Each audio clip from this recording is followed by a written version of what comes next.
Sejam bem-vindos ao nosso canal, Grupo de Reflexão Bíblica São Jerônimo. Hoje vamos meditar um texto de uma carta de Paulo, esse apóstolo tão importante na história do cristianismo, na história da nossa fé, que juntamente com muitos outros apóstolos e muitos outros cristãos e cristãs, tanto trabalhou no início da igreja para a difusão do Evangelho. Não só para a difusão, como também para o aprofundamento do Evangelho. Aprofundamento que chega até nós. Na segunda leitura de hoje, da carta aos Filipenses, Paulo faz uma contraposição entre duas situações. Para entendermos melhor, temos que pensar no contexto da carta da comunidade de Filipe para a qual ele enviou esta carta. A comunidade é uma comunidade que foi formada sobretudo por pagãos, que ouvindo o Evangelho, aderiram ao Evangelho, reconhecendo Jesus como Messias e o Salvador, assumindo Jesus como Salvador de suas vidas. Mas à medida que a comunidade foi crescendo, caminhando, e o apóstolo precisou se distanciar por vários motivos, inclusive de hostilidade, mas também porque continuou o seu processo missionário e de evangelização, surgiram alguns problemas. Um dos problemas, que aconteceu também em outras comunidades, tem a ver com alguns missionários itinerantes. Missionário é sempre itinerante, não é? Ou seja, é aquele grupo de cristãos que passavam de comunidades em comunidades. Diferentemente do que fazia Paulo, eles não fundavam novas comunidades. Mas eles, de certa forma, tentavam confirmar essas comunidades, mas às vezes criavam problemas. Por quê? Alguns desses grupos de missionários itinerantes eles levavam para essas comunidades já formadas e em crescimento algumas ideias alheias ao evangelho que o apóstolo havia apresentado. Quais são essas ideias? Bom, temos que considerar que, seja Paulo, seja esses missionários itinerantes, consideravam Jesus como o Messias e o Salvador. Para Paulo, como todo o Novo Testamento, Jesus é o único e absoluto Messias e Salvador. Isso quer dizer que na história da salvação, desde o Antigo Testamento, nós temos várias experiências da ação de Deus em favor do seu povo, que chamamos de salvação. Mas a ação definitiva de Deus, a ação que nenhuma outra pode cobrir ou superar, é a pessoa de Jesus Cristo. Por isso, o Salvador único e absoluto. Esses missionários itinerantes também acreditavam em Jesus como Salvador, mas, junto de Jesus, eles acreditavam que era importante submeter-se às velhas leis judaicas. De modo especial, aquelas práticas judaicas que caracterizavam o verdadeiro judeu, como, por exemplo, a circuncisão. Paulo, nesse texto que nós conhecemos, vai fazer uma contraposição da sua ideia com a ideia desses missionários itinerantes. Por quê? Se esses missionários itinerantes, como Paulo, acreditavam que Jesus era o Salvador, diferentemente de Paulo, eles colocavam uma outra coisa do lado de Jesus como condição para viver a salvação. Qual o problema disso?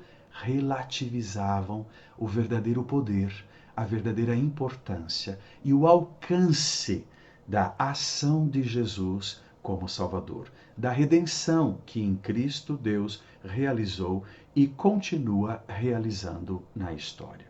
É aqui que nós temos o problema. A relativização da centralidade e da importância de Jesus. Paulo vai responder a esta situação usando vários argumentos e imagens, como por exemplo da própria circuncisão. Esses missionários itinerantes acreditavam que os pagãos precisavam, como os judeus, circuncidar-se, cortar na carne. Paulo vai dizer, metaforicamente, os verdadeiros circuncidados somos nós, não aqueles que temos uma circuncisão na carne, mas aqueles que prestamos culto a Deus pelo Espírito. Ora, o Espírito de Deus significa duas coisas. Primeiro, o nosso culto, antes de tudo, é inspirado e motivado pelo Espírito de Deus, que é quem nós chamamos de Espírito Santo. Por quê? Porque o Espírito Santo é aquele que, agindo em nossos corações, nos sintoniza com Deus e nos insere, nos coloca dentro do mistério de Jesus Cristo. Logo, o nosso culto é uma participação do mistério de Cristo que canta o louvor de Deus. Claro que esse culto não fica somente numa questão de oração, de rito litúrgico. Esse culto se transforma em prática de vida. Aquilo que nós rezamos deve se tornar ou fomentar o modo como nós vivemos. Mas, de qualquer modo, Paulo usa a metáfora da circuncisão produzida pelo Espírito. Se de um lado, como já disse, indica algo que é o Espírito que produz em nós, do outro lado indica que essa circuncisão não é mais uma questão de um corte na carne, mas é uma questão de interioridade, tem a ver com o coração. O coração sintonizado com Deus através de Jesus Cristo, o nosso Salvador. Paulo vai continuar ainda e, de modo especial, vai desenvolver um pensamento a partir da imagem do comércio, a partir da imagem do mercado, aonde nós podemos ter perdas e ganhos, perdas e vantagens. O que ele considera como perda? Aquilo sobre o qual investiu por muito tempo, mas que ele descobriu não dar o lucro que ele esperava alcançar. Vantagem é esse novo investimento que ele descobriu que de fato é capaz de dar tudo aquilo que esperava e ainda mais. Repito, ele está usando a imagem do mercado, a imagem do comércio para explicar algo importante. Ora, o que temos que entender aqui? Quando ele faz a contraposição entre perda e vantagem, perda e ganho, ele não está jogando fora o Antigo Testamento. Pelo contrário, isso é inconcebível para Paulo. Por quê? Porque o Antigo Testamento, ele nos ajuda a entender a história da salvação. Como é que Deus foi trabalhando até nos dar Jesus Cristo? E nós precisamos do Antigo Testamento para entender Jesus Cristo. Infelizmente, muitas pessoas têm medo do Antigo Testamento por causa das metáforas, das imagens e das falas, às vezes muito difíceis de serem compreendidas. Mas Paulo nunca pensou em jogar fora o Antigo Testamento. Essa contraposição entre perda e vantagem que ele está dizendo é quanto à prática religiosa. Ou seja, ele que nasceu judeu, foi formado como judeu fariseu, teria todo o motivo do mundo para se apresentar até com um certo orgulho diante dos filipenses e exigir deles essas velhas práticas, para então poder se tornar cristãos. Mas, mesmo tendo a possibilidade de orgulhar-se de tudo isso, ele deixa tudo isso de lado para colocar Cristo no centro, porque só Cristo salva. O que Paulo está fazendo, portanto, não é cancelar e jogar o velho fora, mas é relativizar. Ou seja, tudo o que ele viveu antes tem importância, de modo especial o estudo, o aprofundamento do Antigo Testamento, que ele vai usar muitas vezes para nos ajudar a entender Jesus Cristo. Mas Jesus Cristo é o centro, é o ponto mais importante, porque ele é o Salvador. O nosso contexto de vida de igreja, de vida de fé, é muito diferente daquele que o apóstolo viveu lá em Filipo.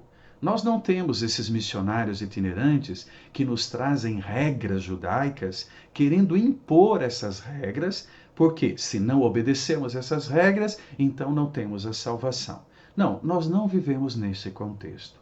Mas o texto de Paulo nos convida a refletir no nosso contexto atual como é que nós vivemos a nossa fé, pessoalmente e comunitariamente.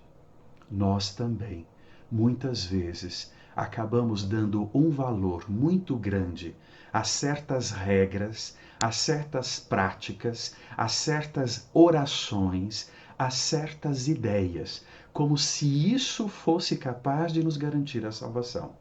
E quando fazemos isso, estamos fazendo a mesma coisa que aqueles missionários itinerantes fizeram na época de Paulo, na comunidade de Filipe. Ou seja, pegam experiências religiosas e colocam do lado de Jesus. Ao fazer isso, o que eles estão fazendo? Diminuindo Jesus. Portanto, o texto de Paulo deve nos ajudar a refletir o que é, quem é de fato o centro da nossa fé. Deve ser Jesus Cristo. Então, as nossas práticas, aquelas ideias que nós carregamos na cabeça, tudo isso tem importância, desde que não substitua Jesus. Ele é o único absoluto, porque ele é o único Salvador. Todo o resto tem que ser relativizado. A gente precisa perguntar se de fato contribui, ajuda para a nossa vida de fé. Na vida pastoral, isso tem uma importância, uma implicação muito forte, porque hoje crescem ou se recuperam velhas práticas devocionais e se apresentam como a verdadeira fonte da salvação, a única forma de viver de forma correta o Evangelho. Mas Jesus fica de lado, porque nós passamos a condicionar a salvação a exigências de coisas que foram bonitas no seu tempo, mas que hoje já não tem mais sentido. Cristo é sempre uma experiência nova e inovadora, que relativiza muitas coisas nossas, convidando-nos a olhar para aquilo que realmente é importante.